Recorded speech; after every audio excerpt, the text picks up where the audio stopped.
지난 한 주 동안 그 토라 포션의 그 말씀을 가지고 계속 묵상하면서 그것들 적용하면서 또 기도하셨을 텐데, 오늘 이제 나누는 무교절의 말씀은 지난주에 나눴던 것과 또 연결해서 또 이제 나누지 않았던 부분들, 또 우리가 또 무교절에 담겨져 있는 또 다른 의미들, 좀 그것들을 좀 보려고 합니다. 근데 그것을 나누기 전에 먼저 무교절에 대한 이야기를 항상 하려면 말씀드린 것처럼 항상 다시 돌아가서 6월절부터 시작을 해야 무교절의 의미를 분명히 우리가 이해할 수 있기 때문에 이제 6월절부터 다시 한번 조금 저희가 정리를 하고 그 다음에 무교절에 대한 또 다른 말씀들 좀 나누겠습니다.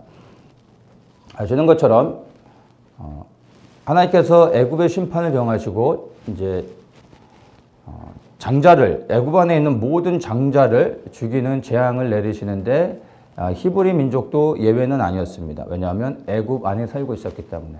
하나님께서 그들을 구원하시기 위해 애굽 안에 그 모든 재앙이 임할 때 그들이 그 재앙으로부터 보호받을 수 있는 방법을 하나님께서 말씀해 주셨습니다. 그것이 바로 1년 된 흠없는 어린 양을 잡아 그 피를 문설주에 바르고, 그리고 그 저녁에 각 집에 들어가 죽음의 사자들이 장자들을 죽일 때 그들은 집 안에 아침에 해가 뜰 때까지 머물러 있어야 되는 것이었습니다. 이것을 지키면 모든 가정 안에 구원의 역사가 있고, 그 피를 본 죽음의 사자들이 이 가정엔 이미 하나님의 심판이 임했구나 하며 그 피를 보고 6월하여 넘어갔다고 해서 6월절이 되어졌습니다. 그래서 말씀에 순종한 히브리 민족들은 애굽의 모든 가정 안에 장자가 죽는 그 죽음이 임했을 때 그 죽음의 저주로부터 하나님의 백성들은 보호를 받을 수 있었습니다. 놀라운 구원의 사건이 있죠. 이것이 이제 6월절의 의미이고, 하나님께서 이 6월절을 항상 기념하라고 말씀하셨습니다. 그 6월절을 통하여 죄와 사망으로부터 구원받은 것을 항상 기억하게 하는 것입니다. 내가 너희를 구원해냈다. 내가 너희를 사망으로부터, 사망의 권세로부터 구원해냈다라는 것을 항상 기억하게 하신 것이었습니다. 그런데 이 6월절의 역사를 통하여서 이스라엘 백성들이 출애굽을 할 수 있는 은혜를 입게 되어졌습니다. 그러니까 출애굽은 그냥 되어진 게 아니라 바로 이 죽음의 애굽에 내린 이 죽음의 재앙이 결과가 되어져서, 그래서 원인이 되어져서 출애굽하는 구원의 은혜를 누릴 수가 있게 된 겁니다. 그리고 이들이 이제 출애굽한 다음에 하나님께서 즉시로 또 말씀하시는 게 이제 너희가 무교절을 지키라고 말씀하신 겁니다. 이 무교절은 무엇을 기억하는 겁니까? 바로 애굽에서 인도하여 내신 여호와 하나님을 기억하게 하는 게 무교절인 겁니다. 근데 지난주에 말씀을 나눴지만 이 무교절의 여호와 하나님을 기억하는 것, 애굽에서 인도하여 내신 여호와 하나님을 기억한다라는 것은 단순히 그 하나님을 기억한다는 게 아니라 그분이 구원해내셨다라는 의미는 그 구원하신 하나님이 이스라엘 백성의 하나님이 되신 것이라는 것을 의미하는 것입니다. 그래서 6월절에서 사망으로부터 구원을 받은 것도 너무나 큰 구원의 은혜고 감사죠. 그 구원을 받지 못했다면 사망이 임해서 끝나는 것이죠. 그 구원의 은혜도 너무 귀하고 감사하지만 사실 그거보다 더 큰 구원의 감사는 애굽의 종된, 그 바로의 종된 권세 아래서 자유를 얻어서 하나님의 종이 되어졌다라는 게 더 큰 감사가 될 수 있는 겁니다. 6월절의 구원을 얻었다 할지라도 애굽 안에 여전히 머물러 있어서 바로의 종의 신분으로 살아간다면 그래도 여전히 종으로 살아가는 겁니다. 그러면 그들의 삶이 무엇이겠습니까? 살아도 사는 게 아닌 비참한 인생이 되는 것이죠. 그런데 이 6월절의 구원의 역사를 통하여 이들이 이제 애굽을 나왔을 때 바로의 종이 아닌 하나님의 종이 되어졌다는 겁니다. 그래서 착각하지 말아야 되는 게 이스라엘 백성들이 애굽에서 나와 바로의 권세로부터 자유를 얻었다라는 것은 이제 내 마음대로 살 수 있다라는 게 아니라 무교절을 통해 하나님께서 내가 너희를 애굽에서 인도해낸 여호와 하나님이다. 이것을 기억하라라는 말씀은 니들 마음대로 이제 살아도 된다. 행복해라 하고 빠이빠이 하면서 손을 들고 보내는 게 아니라 너희가 애굽 안에서는 바로의 종이었지만 이제 내가 너희를 구원해내서 내가 너희의 하나님이 되어졌다. 내가 너희의 하나님이다 라는 것을 기억하게 하시는 겁니다. 그래서 유월절의 구원뿐만 아니라 우리는 무교절의 구원에 더 큰 무게를 두고 이것에 대한 묵상을 하면서 내가 예수 그리스도의 십자가의 구원의 은혜, 그 보혈에 흘리신 피로 구원을 받았다라는 그 감격과 은혜 안에 머물면 안 되고 그것을 넘어서 이제 그 구원하신 주님께서 죄와 사망의 권세에서 구원하신 주님께서 바로 나의 주인이 되셨다라는 것까지 나아가야 되는 겁니다. 그러면 그 의미가 무엇인지를 곰곰이 생각해야 되는 겁니다. 그래서 6월절은 하루에 끝나는 겁니다. 한순간에 죄와 사망의 저주로부터 우리를 구원해 내주시는 겁니다. 믿을 때 우리는 구원을 받는 겁니다. 즉시 일어나는 겁니다. 그런데 그 다음에는 어떻게 됩니까? 이 무교절을 통하여 이것은 우리의 결단과 고백이 들어가야 되는 겁니다. 그냥 믿음으로 고백하는 거 하나로 끝나지 않고 이 안엔 이제 주님이 나의 구원자가 되셨을 뿐만 아니라 주인이 되셨다라는 이 고백을 드릴 때 우리는 여기에 대해서 결단하고 그리고 헌신하며 그리고 이제 나를 제거하며 그리스도를 나를 채워야 되는 시간이 필요한 겁니다.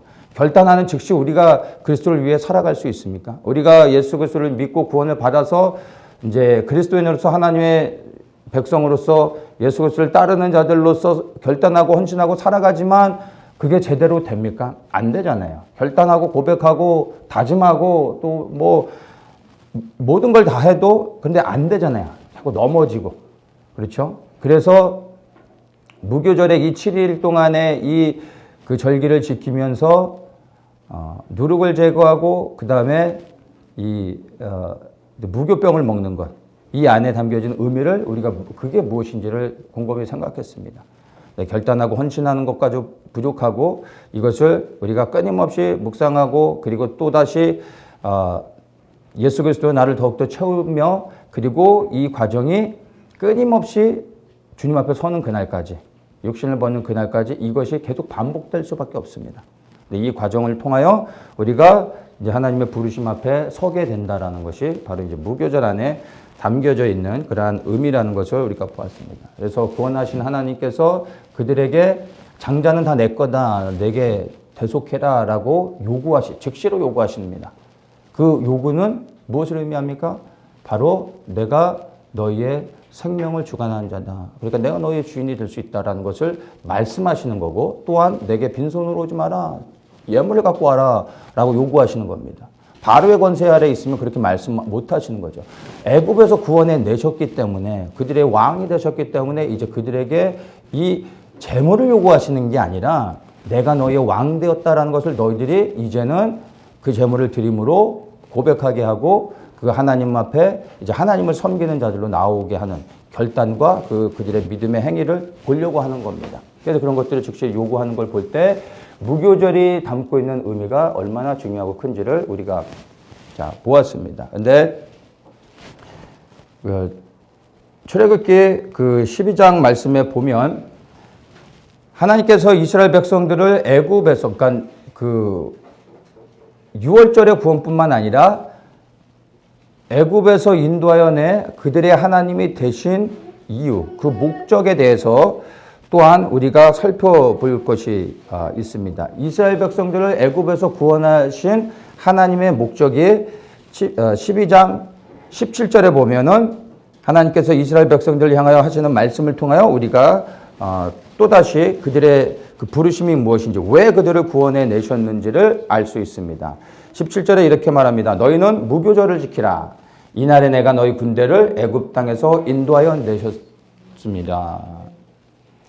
이날에 내가 너희 백성을 인도하여 냈다라고 말하지 않으시고 너희 군대를 인도하여 내었다라고 하며 이 허접한 노예로 살아왔던 이스라엘 백성들, 히브리인들을 향하여 하나님은 군대라고 말씀하시는 겁니다.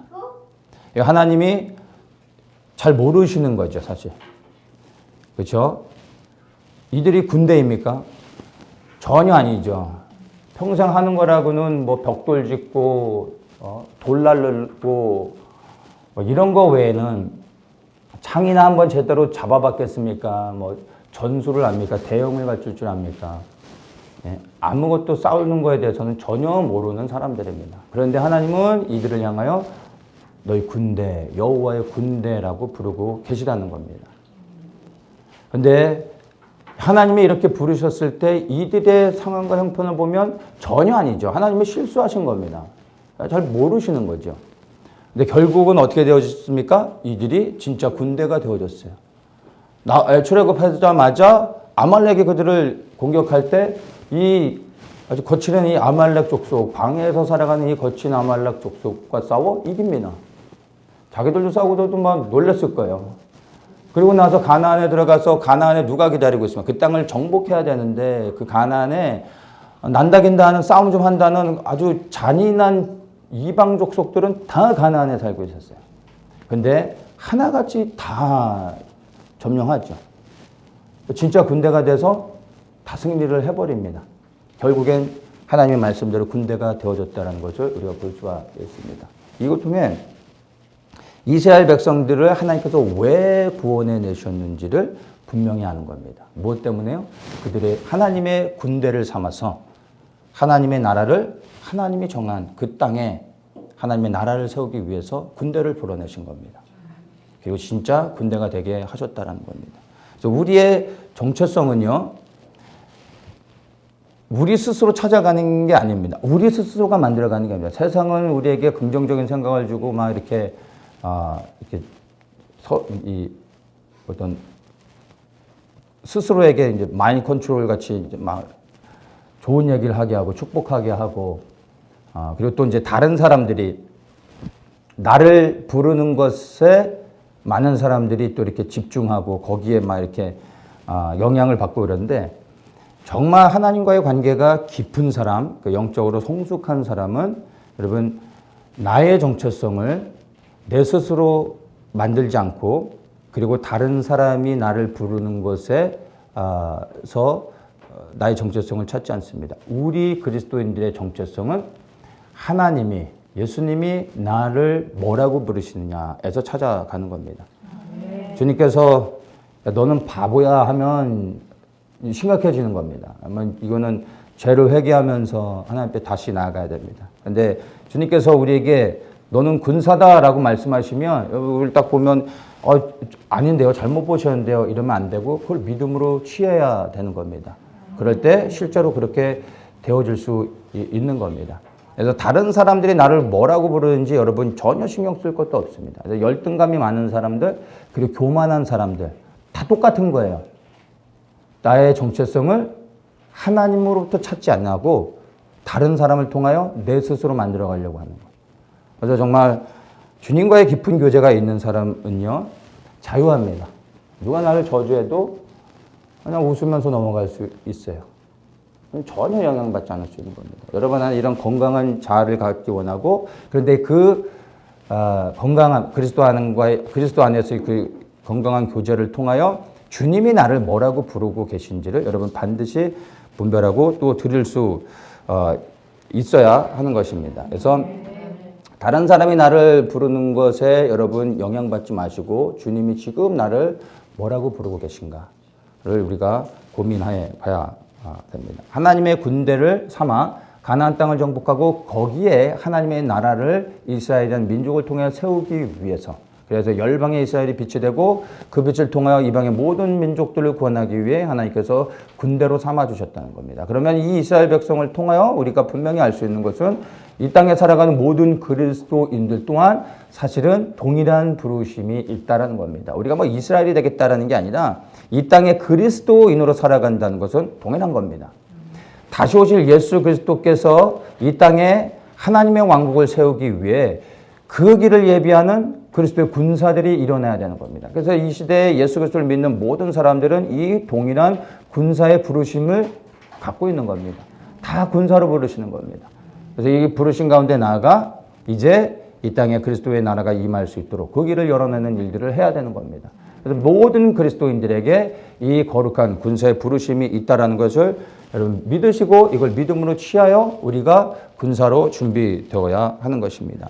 근데 이 군사의 부르심도 여러분 잘 이해를 하셔야 되는데 어떤 분들은 이 군사의 부르심을 믿음으로 취하는 사람들에겐 전혀 문제가 없는데 이 군사의 부르심을 부담으로 갖고 있는 사람들이 또한 많이 있습니다. 나는 아주 군사가 되기엔 너무나 부족한데 막 이렇게 이제 생각을 하죠. 그럼 뭐 그렇게 이렇게 말하는 저는 뭐 군사의 부르심에 합당합니까? 다 거기서 거기죠. 믿음으로 취하는 겁니다. 우리 부르신 가운데 나아가는 건데 우리가 이 이스라엘 백성들을 하나님께서 군사로 부르셨을 때 이들의 이 백성들의 하나님이 구체적으로 말씀하시는 것들을 잘 보면 그 안에서도 군사의 부르심을 우리가 좀 분별할 수가 있습니다. 이들을 다 불러내시고 나중에 이제 전쟁하는 자들을 뽑으실 때 어떻게 합니까? 20세 이상의 전쟁에 나갈 자들을 다시 계수합니다. 그러니까 실제 전쟁에 나갈 수 있는 사람들은 누구예요? 남자들, 그 중에서 20살 이상에서 50세까지. 여자는 다 빠지죠? 미성년자 다 빠지죠? 노인들도 빠지는 겁니다. 전쟁에 나갈 수 있는 20세 이상의 건전한 이제 장년들이 실제 군사로 나가는 겁니다. 근데 하나님께서는 이 민족을 향하여 여호와의 군대라고 말씀하는 겁니다. 그러니까 이 이스라엘 민족은 민족의 정체성이 하나님의 군대라는 이 큰 거룩한 부르심이 있죠. 근데 실질적으로 이 군사의 부르심 가운데 현장에 나가 싸우는 사람들은 그 중에서도 추려지는 겁니다.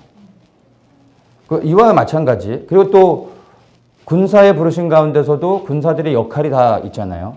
나가서 싸우는 소총수도 있는 거고 밥을 하는 취사병도 있고 운전병도 있고 다 역할이 다른 것처럼 군사라는 부르심은 우리 모든 그리스도인들에게 있습니다.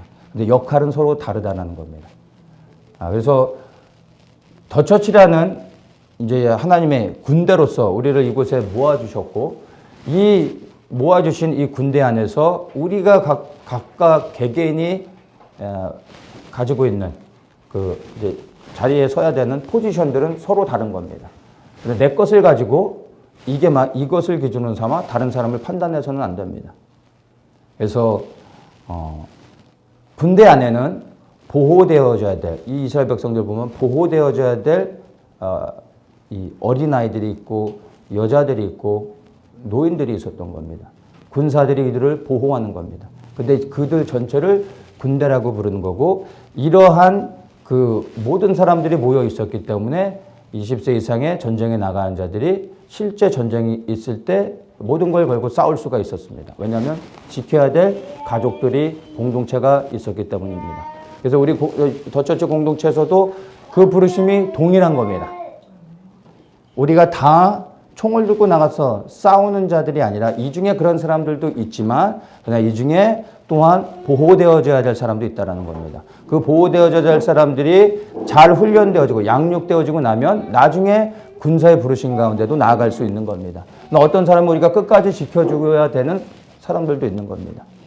그래서 중요한 것은 우리 모두가 이 군대, 여호와의 군대라는 이 마지막 시대의 부르심에 다 이 콜링을 받았다는 겁니다. 그러나 구체적인 그 역할들은 조금씩 다르다는 것을 우리가 좀 이해를 하면 좋겠습니다. 자, 그래서 이 이스라엘 백성들을 향하여 하나님께서 군대라고 부르시는 것을 통하여 이들을 왜 구원해 주시는지를 우리가 이 무교절에 곰곰이 사실 묵상했던 시간들이 되어졌습니다. 마찬가지 이제 우리가 예수 그리스도를 통해서 구원을 받았다면 이제 우리가 구원하신 그리스도가 우리의 주인이 되어져서 그리고 이제 그분을 위해 살아야 되는데 이 군사의 부르심 가운데 우리가 구체적으로 어떻게 나아갈 것인지에 대해서 더욱더 고민하고 결단하고 그리고 이 결단이 세워지면 이제 헌신해서 이제 나아가야 된다는 것을 이스라엘 백성들의 삶을 통해서 우리가 분명하게 볼 수가 있고 또한 이제 여기까지는 이제 지난주에도 나눴던 부분들인데 무교절 안에 담겨져 있는 또 다른 두 가지의 의미들을 한번 좀 메시지를 한번 살펴보려고 합니다. 첫 번째로 이 무교절 기간 안에 이 7일간의 무교절 절기 안에 아론의 축복을 제사장을 통하여서 선포하게 하시는 것이 유대인들의 전통 안에서 이게 세워졌습니다. 언제부터 이렇게 했는지는 모르지만 이 무교절 절기 안에서 7일의 절기 안에서 아론의 축복을 선포하게 합니다. 이 아론의 축복을 보면 민수기 6장 말씀인데요. 민수기 6장 22절부터 보면은 이렇게 말합니다.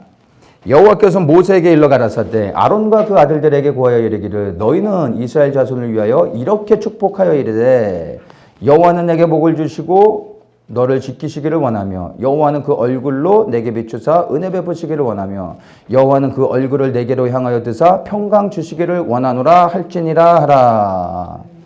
그러니까 아론과 그 아들들 즉 이스라엘의 제사장들을 통하여 하나님께서 이제 이스라엘 백성들을 축복하라라고 말씀하시고 있습니다. 그래서 이스라엘 자손에게 축복하라. 그러면 내가 그들에게 복을 줄 것이다. 이렇게 말씀하시는 겁니다. 이게 하나님이 이스라엘 백성을 축복하시는 방식인 겁니다. 제사장으로 하여금 축복하게 하시고 그 제사장들 축복할 때 그 뜻이 이루어지도록 하나님이 일하시는 겁니다. 이게 하나님이 일하시는 방식이요 백성을 축복하는 하나님의 그 영적인 원리가 되는 겁니다. 이 무교절 기간 안에 아론의 축복을 이렇게 선포하며 복을 주시는 것에 대한 의미가 분명하게 있습니다. 그래서 우리가 이 무교절을 곰곰이 묵상하면 발견할 수 있습니다. 애굽에서 구원해 내셨다라는 그 의미는 곧 내가 너희의 하나님이 되어졌다라는 것을 의미한다고 말했습니다. 이제 그들의 하나님이 되셨기 때문에 하나님으로서 나의 백성에게 축복할 수 있는 겁니다. 축복해주고 싶은 겁니다. 그 축복을 위하여 이스라엘 백성을 구원해 내신 겁니다. 그러니까 즉시로 축복해 주잖아요. 무교절에 축복한다는 것에 의미를 둬야 됩니다. 절기가 7개가 있는데 왜 하필 무교절에 아론의 축복을 선포하게 하겠습니까? 6월절의 구원으로는 축복해 줄 수가 없어요. 바로의 권세 아래 있고 내 백성이 아니잖아요. 구원해 내자마자 즉시로 하나님의 백성이 되었을 때 그들에게 아론의 축복을 주시는 겁니다. 복을 더하여 주기 원하는 겁니다. 이 복을 주기 위해 하나님께서 백성들을 구원해 내신 겁니다. 우리가 이 축복을 무교절 절기 안에 선포할 수 있는데 제가 이 아론의 축복을 지난주에 나눌까 하다가 안 나눴던 이유는 여기에만 또 여러분들이 이렇게 축복하면서 혹시나 또 기울어질까 싶어 나누지 않았었는데 여러분 아론의 축복을 이걸 믿음으로 취하고 우리가 선포한다고 해서 이 복이 그냥 오는 게 아닙니다. 이걸로 그냥 부적처럼 그냥 선포하고 자녀들을 향하여 뭐 주변에 사랑하는 지체들을 향하여 선포한다고 이 복이 오는 게 아닙니다. 원리가 있습니다. 근데 이 원리를 알면 이제 정말 아론의 축복이 우리 개개인에게 임합니다. 그런데 이 원리를 알면 축복이 마냥 즐거운 것만은 아니라는 부담감을 좀 갖게 됩니다. 어쨌든 오늘 그 말씀을 나누겠습니다. 신명기 10장 12절 말씀을 보겠습니다. 자, 축복하는 이제 그 이유에 대해서 이제 모세를 통해 이제 말씀하십니다. 신명기 10장 12절에 이렇게 보면 이스라엘아 내 하나님 여호와께서 내게 요구하시는 것이 무엇이냐? 곧 내 하나님 여호와를 경외하여 그 모든 도를 행하고 그를 사랑하며 마음을 다하고 성품을 다하여 내 하나님 여호와를 섬기고 내가 오늘날 내 행복을 위하여 내게 명하는 여호와의 명령과 규례를 지킬 것이 아니냐. 이해되십니까? 너의 행복을 위하여 너에게 명령하는 여호와의 명령과 규례를 지켜라. 그러면 복을 받을 것이다. 이 말입니다. 누구의 행복을 위해서요? 너의 행복을 위해. 그러니까 하나님께서 구원해 내자마자 이스라엘 백성들에게 이거 해라 저거 해라 이러면 안 된다 말씀하시잖아요. 근데 이 모든 명령이 사실 우리를 컨트롤하고 힘들게 하려고 하는 게 아니라 무엇 때문에요? 너의 행복을 위하여. 왜냐하면 그분의 말씀에 온전히 순종하는 것만이 복받을 수 있는 유일한 길인 겁니다. 그래서 그분이 우리에게 요구하고 계신 거예요. 우리를 컨트롤하기 위해서가 아니라 복 주시기 위해서.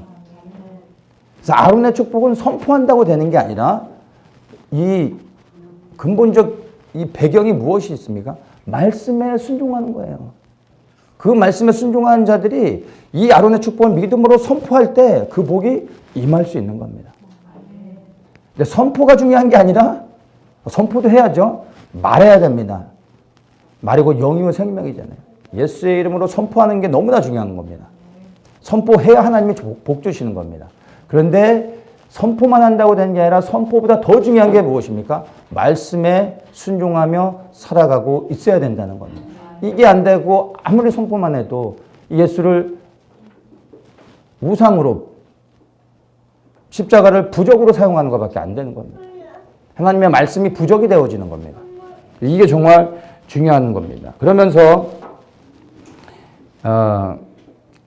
26절에 이렇게 말합니다. 내가 오늘날 복과 저주를 너희 앞에 두노니 너희가 만일 내가 오늘날 너희에게 명하는 너희 하나님 여호와의 명령을 들으면 복이 될 것이요. 너희가 만일 내가 오늘날 너희에게 명하는 도에서 돌이켜 떠나 너희 하나님 여호와의 명령을 듣지 아니하고 본래 알지 못하던 다른 신들을 쫓으면 저주를 받으리라.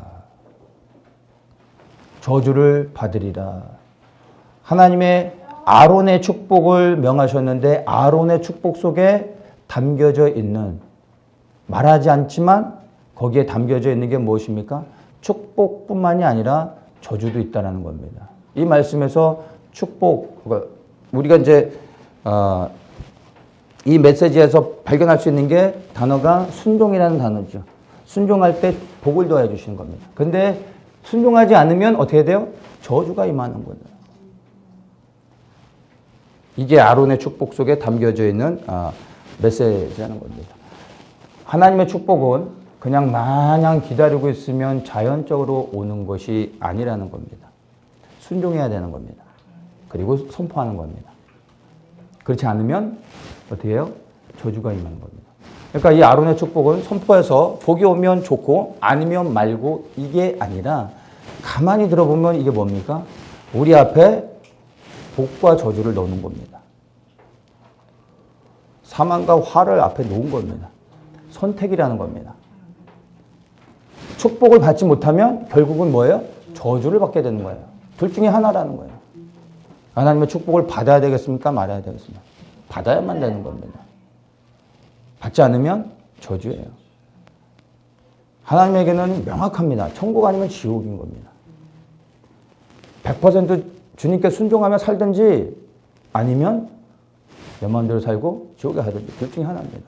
99%의 순종도 하나님은 인정하지 않으시죠. 온전한 거죠. 100% 온전한 순종이 아니면 그러면 받지 않으신 거예요. 그러면 축복이 아닌 저주가 임할 수밖에 없는 겁니다. 그래서 이스라엘 백성들에게 가나안 땅에 들어간 다음에 하시는 게 뭐예요? 그리심산에 올라가서 축복을 선포하라. 그러면서 동시에 저 마주 보이는 에벨산에 올라가서 저주를 선포하라 라고 하면서 축복을 선포할 때 여기서는 저주를 선포하게 하시잖아요. 아론의 축복 속에 담겨져 있는 게 저주가 있다는 겁니다. 하나님의 말씀에 온전히 순종하면 복을 받을 것이지만 그렇지 않으면 반드시 저주를 받을 것이다. 반드시 망할 것이다. 이게 하나님이 끊임없이 말씀하시는 겁니다. 그래서 신명기 이제 28장 후반부터 쭉 보면요. 축복은 잠깐 얘기하십니다. 그리고 저주에 대해서는 끊임없이 하대에서 말씀하시는 것을 볼 수 있습니다. 이게 아론의 축복 속에 담겨져 있는 메시지인데 이게 우리를 두렵게 하는 메시지라는 겁니다. 이 아론의 축복 알았으니까 내가 이 축복을 날마다 선포하리 하십시오. 하는데 이 안에 담겨져 있는 의미를 생각하셔야 됩니다. 나는 이 축복을 받을 만한 자인가? 나는 하나님의 백성이 되어졌는가? 그 하나님의 백성이 뭡니까? 순종하며 살아가야 된다는 겁니다. 그렇게 되어질 때 내가 믿음으로 선포하는 겁니다. 이것을 옛날엔 구약시대에는 제사장이 선포했습니다. 제사장이 백성들을 축복하며 이렇게 기도할 때 하나님이 축복해 주셨습니다. 그러나 오늘 우리는 예수 그리스도를 통하여 하나님 앞에 나아갈 수 있게 되어졌습니다. 우리 한 사람 한 사람이 그리스도를 통하여 직접 하나님 앞에 나아갈 수 있는 은혜를 입었습니다. 우리 한 사람 한 사람이 왕 같은 제사장이 되어졌습니다. 우리가 이제 이 아론의 축복을 예수 그리스도의 이름으로 서로를 향하여 선포할 수 있는 겁니다. 선포해 줘야 됩니다. 이 하나님이 기뻐하시는 겁니다. 그리고 나를 향하여서도 이 아론의 축복을 선포할 수 있는 겁니다. 선포할 때마다 반드시 생각하십시오. 특히 나를 위하여 이 아론의 축복을 선포할 때 여러분 스스로를 돌아보십시오. 나는 하나님의 백성이 되었는가? 그래야 이 말씀에 순종하고 살아가고 있어서 이 복을 받을 자격이 있는가?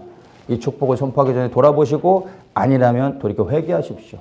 그리고 이 아론의 축복을 여러분 스스로에게 선포하고 여러분 가족들에게 우리 공동체 안에 서로 축복해 주십시오. 그러면 하나님의 축복이 임하기에 합당한 자에게 하나님의 그 복을 흘러가게 하시는 겁니다. 누군가 하나님의 복을 선포해야 된다라는 것을 여러분 기억하셔야 됩니다. 그래서 이 아론의 축복은 받으면 좋은 거고 아니면 뭐 그냥 살던 대로 살고 이게 아니라 여러분 반드시 받아야만 되는 겁니다. 이 축복을 받지 못한 모든 자들은 반드시 저주를 받고 영원한 지옥에 들어가 지옥이 아닌 불못에 들어가 영원토록 고통을 당하게 될 것입니다. 그래서 여러분 하나님의 말씀에 순종하십시오. 하나님의 백성이 되십시오. 그리고 백성으로서 믿음으로 이 아론의 축복을 서로에게 선포하시길 축복합니다. 자, 두 번째 이제 이 무교절 안에 담겨져 있는 메시지입니다. 무교절의 첫날이 초실절로 드려지게 됩니다. 이 초실절은 7절기 중에 또 한 가지의 절기가 됐죠. 세 번째 절기가 되는 겁니다. 자, 초실절은 처음 익은 곡식 그 추수물을 가져다가 제사장에게 드리면 이 제사장이 그것을 제단에서 흔들어 드림으로 이제 곡식의 추수가 시작되었다라는 것을 알려주는 겁니다. 그리고 하나님께 우리에게 추수를 허락하심을 인하여 감사합니다라고 하는 것을 의미합니다. 추수가 시작되어진 것이 이제 초실절의 가장 중요한 메시지가 됩니다. 근데 이 초실절을 첫날로 해가지고 초실절로 시작해서 50일이 지나면 오순절 맥추절이 되어지죠. 이 맥추절은 두 번째 추수. 첫 번째 추수가 끝나는 동시에 두 번째 추수가 시작되어진 것을 알리는 겁니다. 첫 번째는 볼이지만 두 번째는 이제 미래 추수가 시작되어졌다라는 것을 알립니다. 그래서 초실절이 있어야 맥추절이 있게 되는 겁니다. 왜냐하면 초실절로부터 카운트해서 50일이 맥추절의 시작이기 때문에. 그래서 초실절과 맥추절은 서로 다른 추수죠. 보리와 미래의 추수. 첫 번째와 두 번째 추수고 서로 다른 절기입니다. 그러나 이것은 하나로 연결되어져서 가는 겁니다. 초실절이 있어야 맥추절이 있게 되어집니다. 그래서 그 의미들을 보면 결국에 이 절기를 예수님께서 성취하시는 것을 통하여 이 절기의 메시지를 우리가 깨닫게 되었습니다. 6월절 전날에 예수님께서 십자가에서 죽으셨습니다. 6월절 날이 그 다음에 안식일이었습니다. 예수님께서 안식일 전에 십자가에 죽으시고 무덤에 장사되어졌죠. 그리고 나서 안식일 날 무덤 안에서 그분이 안식하였습니다. 그리고 안식일 다음 날, 그날이 초실절이었습니다. 안식일 다음 날 무덤에서 3일 만에 부활하셨습니다. 그래서 예수님이 부활의 첫 열매로 온 세상 가운데 들려져서 이제 부활이 온 세상 가운데 시작되어졌다는 것을 알려주는 것입니다. 예수님 전에도 죽었다 살아난 사람들이 몇 명 있었습니다. 근데 그들은 부활이 아닙니다. 결국에 다 죽었습니다. 여기서 말하는 부활은 영과 혼과 육의 온전한 변화된 몸, 다시는 불멸하지 아니하는 이 부활을 이야기하는 거예요. 그리스도께서 그렇게 부활하셨습니다. 이 부활은 그리스도가 처음인 겁니다. 그러니까 이것은 놀라운 사건입니다. 사망의 권세를 깨트린 겁니다. 우리가 가장 두려워하는 게 뭡니까? 죽음이잖아요. 이 땅에 살아가는 우리의 연약함이 죽음입니다. 그런데 이 가장 우리가 두려워하는 이 죽음을 누가 잡고 있습니까? 사단이 잡고 있습니다. 죄를 통하여 죽음이 들어왔습니다. 사망 권세가 들어왔습니다. 이 사망의 권세를 사단이 갖고 있는데 이 우리가 가장 두려워하는 사망 권세를 주님께서 깨트리셨다는 겁니다. 부활하시는 겁니다. 이것이 놀라운 것이죠. 이 그리스도의 부활이 있기 때문에 이제 우리가 두 번째 추수, 맥추절의 두 번째 추수가 무엇입니까? 바로 우리의 구원인 겁니다. 예수 그리스도의 그 부활을 믿고 그리고 그 부활의 생명으로 순종하며 살아가는 자들이 맥주절에 두 번째 추수를 통하여 우리의 영혼의 구원을 얻게 되는 것입니다. 그래서 6월절의 구원, 예수님이 우리를 위하여 죄와 사망의 권세에서 우리를 자유케 하신 것 너무나 감사하죠. 우리를 구원하신 그 은혜 너무나 감사합니다. 잊어서는 안 되겠죠. 근데 더 큰 구원은 무엇입니까? 그분이 부활하셨다는 게 우리에겐 더 큰 복음의 메시지가 되는 겁니다. 왜냐하면 그분이 부활하지 않으셨으면 우리는 죄와 사망으로부터 자유를 얻었어도 죄사함을 받았다 할지라도 우리는 누구를 섬겨야 됩니까? 섬길 자가 없잖아요. 구원하신 주님이 부활하지 못하셨으면 우리는 섬길 사람이 없는 겁니다. 그럼 누구를 섬깁니까? 나 자신을 섬기며 살아가죠. 이 땅의 모든 사람들, 수많은 사람들이 누구를 섬깁니까? 내 배를 섬기잖아요. 내 자신을 섬기잖아요. 내 육을 섬기고 있는 겁니다. 근데 성경은 뭐라 말합니까? 나를 섬기는 거, 나를 위하는 거, 나를 위해 살아가는 게 그게 죄입니다. 그게 결국엔 사단의 종로를 타는 겁니다. 자유를 얻어놓고 다시 사단의 권세 아래 들어갈 수밖에 없는 비참한 인생. 그리스도께서 부활하지 못하셨다면. 근데 이 부활은 단순히 주님이 죽었다 살아나셨네, 너무 좋다 이게 아니라 그분이 부활하지 못하셨으면 우리는 영원한 형벌을 받을 수밖에 없는 겁니다. 자유를 얻어놓고서도 다시 사단의 권세로 들어갈 수밖에 없었던 겁니다. 그래서 여러분 이 십자가의 구원도 너무 감사하지만 더 큰 감사는 그분이 부활하셨다는 겁니다. 그래서 그 부활하셨기 때문에 죽으신 그리스도, 구원하신 그리스도가 우리의 주인이 되실 수 있었던 것이고 우리는 이제 부활하신 주님을 섬기며 살아가게 될 수 있게 된 겁니다. 그래서 그분을 섬길 때 그분 안에 영원한 생명을 얻게 되는 것을 우리가 너무나 이것을 통하여 알 수 있는 것입니다. 여러분 십자가의 구원도 너무 감사하지만 여러분 부활의 그 구원이 얼마나 큰 감격과 은혜인지 여러분 생각하셔야 됩니다. 그래서 우리는 여러분 십자가에 너무나 오랜 시간에 머물러 있으면 안 됩니다. 즉시로 그리스도의 부활의 의미를 더 묵상해야 됩니다. 단순히 주님께서 다시 사신 게 아닙니다. 주님이 행복하게 사세요. 저도 행복하게 살겠습니다. 이게 아니라 그 부활하신 주님이 이제 나의 주인이 되셨다는 것을 여러분이 기억하고 이제 부활하신 주님을 위해 살아가야 됩니다. 그러면 부활의 생명이 내 안에 역사하는 겁니다. 이 땅에서 영원토록 나와 함께 하시며 그 부활의 생명으로 이제 하나님 앞에 설 수 있게 되는 것입니다. 그래서 이 그리스도의 부활은 우리에게 너무나 큰 복된 메시지라는 것을 이해하셔야 됩니다. 6월절은 그래서 단번에 하루면 되는 거예요. 그냥 하나님이 행하신 겁니다. 믿음으로 십자가의 구원을 우리가 받아들이면 됩니다. 그런데 이 무교절은 7일을 지키는 이유가 그 다음에 이 부활의 이 그리스도께서 나를 구원하신 주님께서 죽었다 다시 살아나신 게 무슨 의미인지 나하고 어떤 상관이 있는지 나에게 무엇을 요구하고 있는지를 곰곰이 생각해야 됩니다. 그래서 묵상하며 이 말씀에 반응하며 우리가 나아가는 시간이 필요한 겁니다. 그래서 이 무교절의 시간이 사실은 굉장히 중요한 겁니다. 하루 갖고 되지 않아요. 오랜 시간 묵상해야 되는 겁니다, 사실. 그래서 제가 보니까 오늘이 부활주일이죠. 지난주가 개신교 전통으로는 사순절 쭉 하면서 이제 고난주간으로 지냅니다. 한 주간 동안 뭘 묵상합니까? 고난에 대해서 묵상하잖아요. 십자가, 예수님이 피 흘리심, 못 박히심, 하면서 일주일 동안 그런 거 묵상하잖아요. 근데 우리는 지난주간에 무교절의 시간으로 일주일 동안 그 토라 포션을 따라 말씀을 묵상할 때 우리는 무엇을 묵상했습니까? 죽으심을 묵상했습니까? 아니, 6월절에 이미 그건 지나가 버렸어요. 그 토라 포션에서 무교절에서 날마다 말씀하시는 게 뭡니까? 언약을 갱신하고 내가 너희 하나님이 되어줬고 이제 너희는 나를 이렇게 섬겨야 된다, 저렇게 섬겨야 된다. 우리에게 끊임없이 요구하시잖아요. 그리고 그는 뭐예요?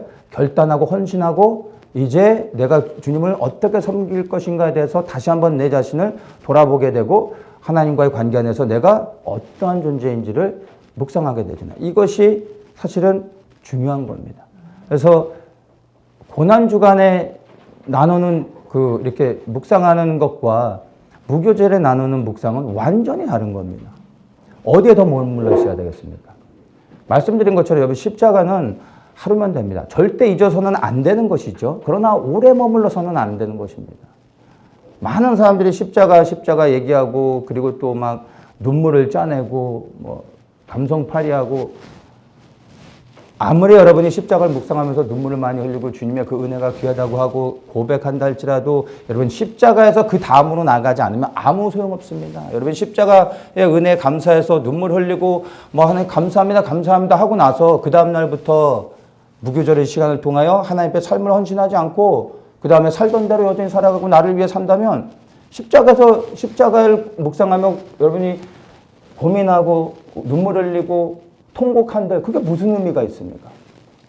내 주인이 바뀌지 아니하는데 결단하며 하나님 앞에 섬기며 나아가는 이 몸부림이 없으면 십자가 가지고 아무리 눈물 흘린들 아무런 의미가 없는 겁니다. 쓸데없는 짓인 겁니다. 여기에는 반드시 우리가 묵상하며 그 은혜에 감사해야 되지만 절대 오래 머물러 있을 필요가 없다는 겁니다. 즉시로 움직여야 됩니다. 무교절의 시간에 더 우리가 고민해야 되는 겁니다. 여러분, 제가 그래서 사순절 같은 거 그런 거 전혀 안 하는 이유가 뭐 성경적이지도 않고 뭐 그거 한다고 잘못된 건 아니지만 뭐 성경에서 얘기한 것도 아닙니다. 그래서 뭐 그런 거 하지도 않지만 이 절기 안에 담겨진 메시지를 묵상하면요, 그 안에 이미 다 담겨 있습니다. 그리스도의 십자가도 있죠. 그리고 우리 결단과 헌신, 우리 삶을 드리는 고백도 다 담겨져 있죠. 그리스도의 부활도 다 담겨져 있잖아요. 그리고 이 말씀들을 통하여 이제 우리의 삶에 어떻게 헌신해야 되는지도 다 담겨져 있는 겁니다. 여러분, 십자가에 예수님 안 계십니다. 내려오셨습니다. 무덤에도 없습니다. 다시 살아나셨습니다. 여러분, 죽은 예수 그리스도를 섬깁니까? 우리는 무덤에서 부활하신 예수 그리스도를 섬겨요. 살아계신 예수님을 섬기는 겁니다. 근데 왜 자꾸 십자가를 보고 있습니까? 여러분, 십자가 붙잡고 가면 여러분 구원 받을 수 있을 것 같아요? 절대 아닙니다. 십자가 붙잡고 끝까지 못 갑니다. 살아계신 예수 그리스도, 부활하셔서 나의 주인이 되셔서 내 삶을 통치하시는 주님 앞에 집중할 때 승리하며 부르신 자를 지키며 끝까지 갈 수 있는 겁니다. 십자가가 필요 없다라는 게 아닙니다. 여러분, 무엇을 바라봐야 될지 여러분 곰곰이 생각해 보십시오. 죽은 예수 그리스도가 아닌 살아계셔서 역사하시는, 오늘 이 시간에도 우리에게 말씀하시는 살아계신 예수 그리스도, 그분을 섬기십시오. 그럴 때 우리 안에 새롭게 하시는 역사가 있을 겁니다. 근데 이 무교절은 나를 구원하신 주님을 나의 왕으로 삼고 이제 그분을 위하여 내가 어떻게 살 것인가, 내 삶을 어떻게 드릴 것인가 라는 것을 끊임없이 계속해서 고민하고 결단하고 그 주의 은혜를 구해야 되는 겁니다. 그래서 이 시간에 우리가 누룩을 제거해야 되잖아요. 내 자아가 처리되지 않고서는 그분을 왕으로 섬길 수 없잖아요. 여전히 내가 내 제일 높은 자리에 올라 앉아있고 예수님도 옆에 앉으세요 이러면 안 되잖아요. 내가 내려와야 되잖아요. 근데 이게 너무나 어렵잖아요. 내려왔는데 어느 순간 또 올라가 버리잖아요. 그래서 내 자아를 제거해야 되는 거예요. 내 누룩을 제거하는 겁니다. 이게 6월절 역사처럼 한순간에 내가 결정한다고 되어지는 게 아니잖아요. 그래서 계속해서 내 자신을 제거해야 되고 그 다음에 이제 그것만 갖고 됩니까? 내가 내려온다고 됩니까? 예수 그리스도의 생명이 내 안에 충만히 채워져야 되잖아요. 무교병이신 예수 그리스도를 먹어야 되는 겁니다. 말씀으로 날 채워야 되는 겁니다. 그럴 때 그분이 내 안에 이제 통치하시며 일하시는 겁니다. 여러분, 십자가를 오래 묵상하는 게 우리를 살리는 게 아니라 십자가에서 무교절로 나아가 그분을 나의 왕으로 삼고 이제 왕 되신 그분을 위하여 내가 기꺼이 종이 되어 백성이 되어 내려와 그분을 섬기는 결단, 그리고 이 결단을 붙잡아 달라고 주님의 은혜를 구하며 기도하는 시간들이 우리 안에 필요한 겁니다. 물론 이건 7일 갖고 안 되죠. 일평생 우리가 무교절의 삶을 살아야 되는 겁니다. 그래서 무교절의 원인은 6월절입니다. 예수 어린 양의 흘리신 피가 아니었다면 무교절로 나아갈 수 없었죠. 그 6월절의 역사가 있었기 때문에 애굽에서 나와 하나님의 백성이 될 수 있었던 겁니다. 또 이 무교절의 동력은 초실절입니다. 그러니까 이 동력이라 말하면 무교절에 영적인 힘을 제공하는 것은 초실절에 있습니다. 애굽에서 인도해 내셨다 할지라도 그 하나님이 죽은 하나님이시라며 예수 그리스도께서 우리를 구원하기 위해 죽으셨는데 그분이 다시 부활하지 못하셨다면 우리는 섬길 주인이 없어지게 되는 겁니다. 그럼 무교절을 어떻게 지킵니까? 섬길 주인이 없는데. 주님께서 부활하셨잖아요. 이분이 부활하셨기 때문에 우리가 이제 하나님의 백성이 되어져서 그리스도를 통하여 하나님의 나라 안에 들어갈 수 있는 회복의 역사를 우리가 믿음으로 취할 수 있게 된 겁니다. 너무나 감사한 거죠. 그래서 이 초실절이 바로 무교절의 동력이 되어지는 겁니다. 그리고 이 무교절의 결과가 무엇입니까? 맥주절. 우리 영혼의 구원을 가져오게 되는 겁니다. 무교절을 통하여 우리의 삶이 이제 주님 앞에 드려지고 순종하며 그리고 헌신하고 결단하고 실제로 그렇게 살아가는 것을 통하여 우리의 구원이 그리스도 안에서 이루어지게 되는 것입니다. 그래서 6월절이 모든 것을 시작하지만 그러나 이 봄절기가 이루어지는 것을 보면 그 중심에 코어로 붙잡고 있는 게 무엇입니까? 무교절인 겁니다. 무교절이 너무나 중요한 역할을 하고 있는 겁니다. 그래서 묵상은 6월절을 짧게 하시고 무교절을 깊이 묵상하셔야 됩니다. 이 무교절 안에 있는 그리스도의 생명, 부활, 그리고 우리의 부르심, 이 안에 모든 게 다 있는 겁니다. 그래서 결국엔 우리가 우리의 영혼의 구원, 맥주절을 향하여 나아갈 수 있게 되는 겁니다.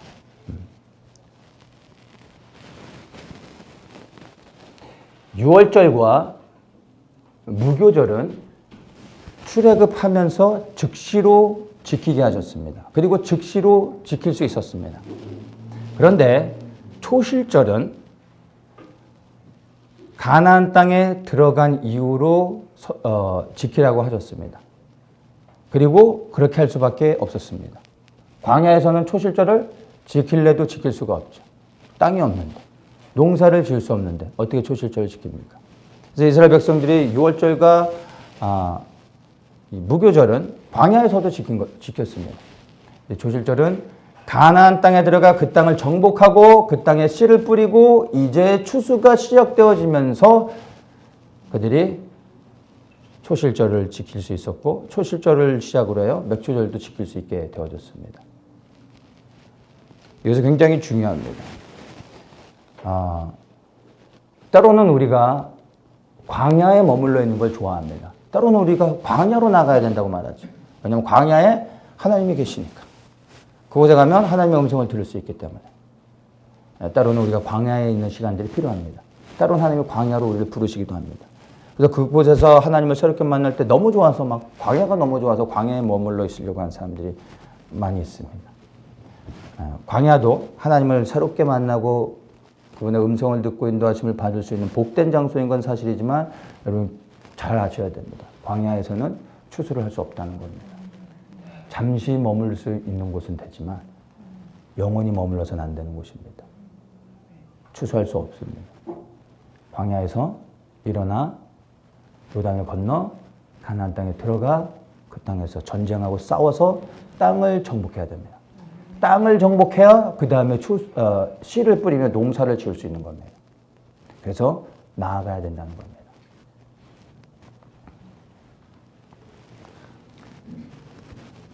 우리는 각자가 믿음의 여정이 다릅니다. 어떤 사람은 이제 막 출애굽한 사람이 있습니다. 어떤 사람은 광야를 지나고도 있습니다. 어떤 사람은 요단을 건너 땅을 정복하고 있을 수 있습니다. 어떤 사람은 추수하고 있을 수도 있습니다. 여러분의 삶을 돌아보십시오. 여러분 초실절을 지킬 수 있는 위치에 와 있습니까? 아니면 광야에 머물러 있습니까? 내가 어디 있느냐에 따라 내가 할 수 있는 게 달라지는 겁니다. 추수를 원하십니까? 그럼 광야에 있지 마시고 군사가 되어져서 요단을 건너 싸워야 되는 겁니다. 그러한 자들이 땅을 정복하고 씨를 뿌리고 그리고 추수할 수 있게 되는 겁니다. 이게 우리의 부르심인 겁니다. 이 부르심을 위해 나아가야 됩니다. 여러분, 머물러 있어서는 안 됩니다. 광야에서 떠나야 됩니다. 은혜의 자리에 머물러 있어서는 안 됩니다. 부르심의 자리로 가야 됩니다. 그것은 은혜가 아닐 수도 있습니다. 때로는 힘들죠. 하나님의 선지자들이 부르신 자리에 서 있을 때 그들이 마냥 좋아합니까? 괴롭죠. 힘들죠. 근데 그 부르신 자리에 있는 게 나의 추수를 이루어가는 것이고 하나님의 뜻이 이루어지는 것이기에 은혜의 자리보다 부르심의 자리로 나가고 있는 하나님의 선지자들을 우리가 분명히 보게 됩니다. 약속의 땅으로 부르신 자리로 나가야 됩니다. 그리고 땅을 차지하고 여러분 씨를 뿌려야 됩니다. 눈물로 씨를 뿌리는 자가 기쁨으로 단을 거두는 곳이 아니겠습니까? 이 추수를 위하여 우리는 먼저 정복하는 역사가 있어야 되는 겁니다.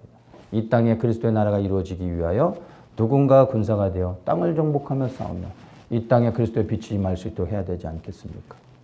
누군가는 해야 되는 거 아니겠습니까? 그런데 이 부르심이 모든 그리스도인들을 향하여 이 시대에 살아가고 있는 모든 그리스도인의 하나님의 부르심입니다. 이 정체성을 우리가 분명히 가져야 됩니다. 그리고 이제 우리 공동체가 그런 부르심 가운데 나아가고 있는 것입니다. 추수의 기쁨을 소망하십시오. 그리고 이제 우리가 땅을 차지하며 나가고 그리고 이제 그곳에서 씨를 뿌리기를 원합니다. 그 일들을 위해 여러분 이 무교절의 마지막 날 시간을 통하여 새롭게 결단하십시오. 머물러 있을 수 없어요. 나아가야 됩니다. 그리고 이제 말씀에 순종하여 우리의 자리를 지키며 추수를 소망하며 우리가 전진하기 원합니다. 기도하겠습니다. 무교절의 메시지를 통하여 다시 한번 우리에게 그 안에 담겨져 있는 우리를 향한 하나님의 부르심을 그리고 준엄한 명령을 깨닫습니다. 다시 일어나 부르심을 향하여 섭니다. 땅을 정복하게 하시고 그리고 그 땅에서 추수를 위하여 씨를 뿌리게 하시옵소서.